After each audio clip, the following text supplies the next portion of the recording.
Muy buenas tardes con todos. En esta oportunidad el tema de interés será el derecho laboral y en específico vamos a abordar el ámbito de aplicación del derecho del trabajo y los principios que éste cubre.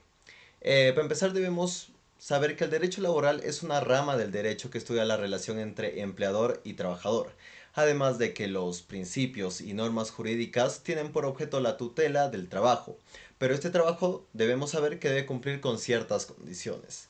Para empezar, el trabajo debe ser humano. Bien es sabido que el hombre suele utilizar a los animales en distintas actividades productivas, pero como se quiera, el único sujeto de derechos es el ser humano. Por lo tanto, el trabajo que nos importa y que le importa al derecho laboral es el trabajo humano. De igual forma, el trabajo debe ser productivo. Cuando una persona se dispone a realizar cualquier actividad, ésta siempre se propone a conseguir un objetivo. Es decir, todo trabajo realizado contendrá en su interior una finalidad que se espera alcanzar, siendo que si dicha finalidad es la obtención de un beneficio o provecho económico, el trabajador se considera como un trabajo productivo. Mientras que si la finalidad persigue una un objetivo distinto a la obtención de un beneficio económico, el trabajo será un trabajo no productivo. Pero para el derecho laboral, el trabajo que le interesa es el trabajo productivo. De igual forma, el trabajo debe ser por cuenta ajena. Para entender esto, se debe tener en cuenta que el impulso para la realización del trabajo se puede encontrar en el encargo de un tercero o en la decisión personal de cada individuo. En el primer caso estaremos frente a un trabajo por cuenta ajena, mientras que en el segundo caso estaremos frente a un trabajo por cuenta propia, siendo así que la situación y la condición que le interesa al derecho laboral es el trabajo por cuenta ajena. Asimismo, el trabajo debe ser libre. Bien es sabido que bajo ninguna circunstancia o forma se permite el esclavismo en el Perú. Si bien el vínculo que se genera entre la persona quien encarga el trabajo y quien lo realiza puede tener su origen en el consenso de voluntades de ambos, o en la imposición derivada de una situación jurídica o fáctica. Bien es sabido que en este caso al derecho del trabajo le interesa el trabajo libre y no uno forzoso o bajo coerción. Por último, el trabajo debe ser subordinado. Y este es una de las condiciones más importantes que debemos tener en cuenta, pues es una de las características que más va a hacer que nosotros identificamos al derecho laboral. En este caso, la ejecución del trabajo puede darse según el real saber y entender de quien lo realiza o puede darse bajo la dirección de quien lo encarga. Y en este caso, el primer situación estaremos frente a un trabajo autónomo, mientras que en la segunda situación estaremos frente a un trabajo subordinado. Para tales efectos, al derecho del trabajo le interesa el trabajo subordinado. Es así que veremos que la relación entre empleador y trabajador se sustenta en una relación de subordinación, por la cual el trabajador está subordinado a las órdenes de su empleador. Es decir, no estamos frente a una situación en igualdad de condiciones, pues se atribuye a que el empleador tiene más poder que el trabajador, no solamente económico. Es por eso que para tratar de equilibrar dicha situación y dicho desequilibrio es que existen normas y principios los cuales hablaremos a continuación. Para entender esto, bien es sabido que los principios son aquellas líneas o directrices que informan a las normas e inspiran soluciones en diversas fases de la vida normativa. A su vez, los principios exclusivamente del derecho laboral van a tener una triple dimensión y una triple misión. La primera misión es la misión de informar. Inspira al legislador al momento de elaborar normas jurídicas en materia laboral. También tiene una función normativa o integradora, pues son fuentes supletorias ante los vacíos o posibles deficiencias de la legislación.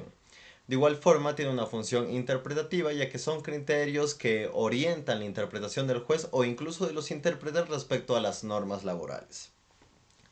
Bien, ahora pasemos a hablar de los principios y específicamente vamos a mencionar cada uno de ellos con sus ejemplos para que pueda ser más entendible. El primer principio es el principio indubio pro operario y, por así decirlo, la base de los demás principios.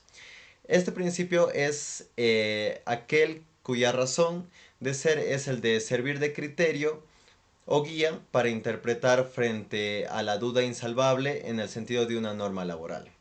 El ejemplo que podríamos plantear es que imaginemos que un trabajador interpone su demanda amparándose en un artículo de una determinada ley, pero el demandado alega que ese artículo ha sido derogado tácitamente por otra ley que él menciona. Aquí El juez al momento de sentenciar tiene una duda si ha sido o no derogada por la norma y por más esfuerzo de interpretación que éste realice, la duda sigue latente al punto de ser insalvable. En este caso se va a aplicar el principio de que la duda favorece al operario o al trabajador. De igual forma está el principio de la norma más favorable. Esta es aquella regla que se aplica cuando frente a una situación de hecho existe más de una norma jurídica aplicable. Este supuesto es distinto al principio de indubio pro operario, donde solo existe una norma pero con diversas interpretaciones que se le pueda dar. Aquí el ejemplo que podríamos ver es que digamos que la ley concede un periodo vacacional de 30 días, mientras que por convenio colectivo se acordó otorgar a los trabajadores un periodo vacacional de 45 días. Aquí es claro cuál es la norma más favorable, y es por eso que el trabajador optará por dicha norma, que es 45 días como descanso vacacional. El otro principio es la condición más beneficiosa. Esta es aquella regla que supone la existencia de una situación concreta anteriormente reconocida y determinada que ella debe ser respetada en la medida que sea más favorable al trabajador que la nueva norma que se ha de aplicar.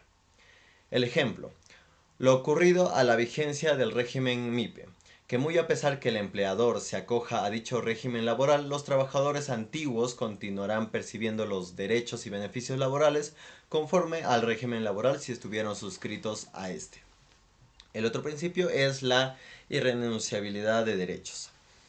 Eso quiere decir que la imposibilidad jurídica de privarse voluntariamente de una o más ventajas concedidas por el derecho laboral en beneficio propio no debe ser renunciada. Bajo este supuesto debemos analizar ciertas condiciones o requisitos. Primero, debe existir una norma laboral taxativa. Después, se debe producir un acto de renuncia a la norma taxativa. Es así que el ejemplo que les podría plantear es que digamos que el trabajador accede a renunciar a su derecho de sindicalización para que pueda ingresar a trabajar para un empleador. En este caso, dicho derecho ya está plasmado, es una norma taxativa y no puede renunciar a este por más que quiera. El otro principio es el principio de continuidad y es un principio muy importante a analizar, puesto que es definido como aquel que busca que la relación laboral se proyecte de forma indefinida en el tiempo, aceptando su extinción solo por la concurrencia de una causa justa o válida. En este caso, las condiciones que debemos ver y que debemos tener en mente es que se haya superado primero el periodo de prueba. Además, que las labores a ejecutar tengan un carácter ininterrumpido. Y sobre todo que no concurra una causa justa de extinción de la relación laboral. Aquí podemos plantear el ejemplo de que un empleador que pretende despedir incausadamente a una secretaria cuyas labores o funciones tienen carácter ininterrumpido. El otro principio muy parecido al anterior es el principio de causalidad. Este principio postula que mientras la causa que dio origen a la relación laboral subsista, el contrato de trabajo también debe seguir subsistiendo con el mismo trabajador. En este caso, supongamos que un trabajador tiene su contrato con una fecha de caducidad, ya sea porque está sujeto a modalidad o no. A pesar de que el contrato de trabajo ya se extinguió, ya caducó, el trabajador digamos que sigue asistiendo a su trabajo de forma cotidiana y también el empleador no le impide su ingreso y todo sigue como estaba con el contrato de trabajo, pero sin el contrato de trabajo. En este caso, a pesar de que el contrato ya caducó, la relación laboral subsiste y por tanto dicho contrato de trabajo también se debe entender que subsiste.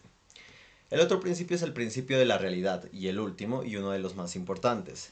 Es aquel principio que manda dar preferencia a los hechos constatados en la realidad formal frente a los hechos descritos en los documentos. Las condiciones que deben existir es que debe haber una realidad formal descrita en algún documento, además que la realidad sustancial discrepe con dicha realidad formal. Y como tercer paso es que dicha contradicción que se origine afecte algún derecho del trabajador.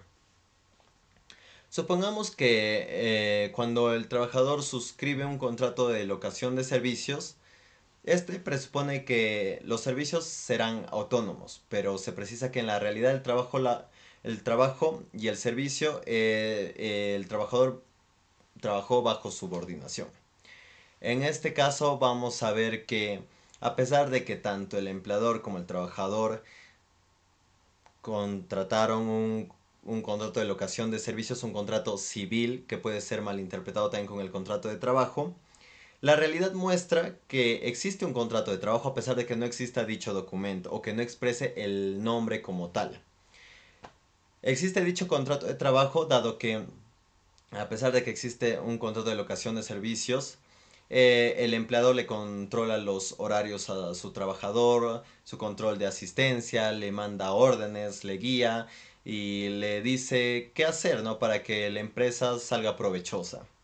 Aquí vemos que parece que es una relación de contrato de trabajo. Los hechos manifiestan eso. Y es por tanto que a pesar de que el documento plasme un contrato de locación de servicios, bajo el principio de primacía de la realidad, se debe tomar como prioridad los hechos y no los documentos. En este caso, se debe decir que estamos frente a un contrato de trabajo y no uno de locación de servicios. En suma, debemos decir que es interesante e importante tener en cuenta, analizar y conocer los derechos laborales, especialmente para evitar algún conflicto entre empleador y trabajador, hacer respetar nuestros derechos y sobre todo para que exista una relación laboral que a pesar de que exista un desequilibrio por la subordinación, se tenga en cuenta los principios para tratar de equilibrar dicha situación. Eso sería todo, espero que les haya gustado y muchas gracias.